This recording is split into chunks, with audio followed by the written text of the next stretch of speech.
quand j'ai spontanément accepté de parrainer cette belle initiative que je salue, je me sentais dans ma mission. Et la finalité de ce concours, en fait, me plaît beaucoup parce que c'est tout à fait dans l'air du temps d'essayer de cuisiner avec des produits locaux de préférence. Et je pense que demander à ces cuisiniers de collectivité de réfléchir, d'imaginer quelle est la meilleure façon de cuisiner en économisant un peu l'énergie, en utilisant les meilleurs produits, tout en essayant de produire une cuisine qui va satisfaire l'attente des jeunes élèves et puis aussi leur apporter, ça c'est une culture, la culture de l'aliment, de qualité. Ça commence à l'école. C'est l'intérêt principal de l'opération, de mobiliser les élèves sur des projets concrets, d'élaboration de recettes avec tout ce que ça suppose, pas simplement de confection sur le plan culinaire ou gastronomique, mais en inscrivant aussi la démarche dans un cadre très très large et avec notamment une sensibilisation renforcée aux enjeux liés à l'énergie. Nous avons de notre part déjà des dispositifs qui s'appellent Bien manger dans les collèges et qui tendent à valoriser l'utilisation des produits bio et des produits locaux. Donc on trouve que ce trophée des cantines étoilées nous semble tout à fait pertinent et complémentaire de notre action actuelle. Et en ce sens, eh bien, je tenais à vous remercier tous parce que je pense que ce coup médiatique va encore nous aider. Et surtout Georges, parce qu'il a une très bonne cantine.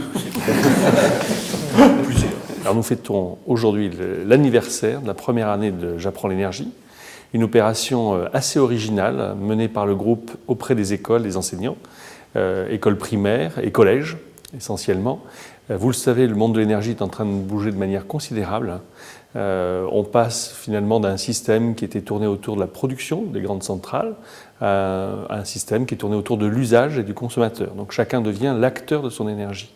L'économie d'énergie, elle est dans l'air du temps. On parle beaucoup des énergies renouvelables. On pense à tout le monde veille par l'isolation des maisons, à essayer de réduire le coût de la facture chauffage. Et bien, je pense que dans la cuisine, c'est pareil. En fait, c'est ce qui a guidé J'apprends l'énergie, toute la démarche qui aujourd'hui est suivie par 4000 enseignants en France et touche, puisqu'on en parle beaucoup, 2000 fans sur Facebook. Après le beau succès de J'apprends l'énergie dans cette première année, qui donc offre aux enseignants et aux élèves toute une série de matériel pédagogique, de jeux, nous avons souhaité écrire une nouvelle étape du programme avec une déclinaison très originale et donc qui va être l'objet d'un petit concours entre les collèges avec un département pilote, celui de l'Ain, qui gère une 60aine de collèges, pour apprendre les éco-gestes, apprendre à cuisiner avec moins d'énergie et puis, ce qui est très tendance, vous le savez, à être locavore, donc apprendre aussi à cuisiner avec des produits de proximité. Un comité va sélectionner 2 établissements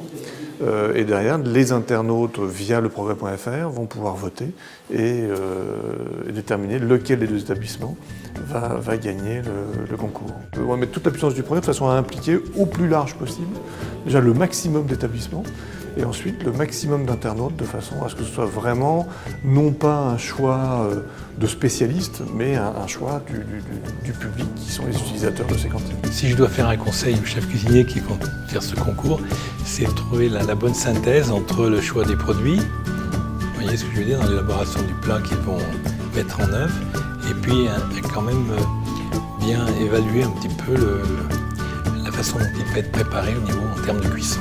Voilà.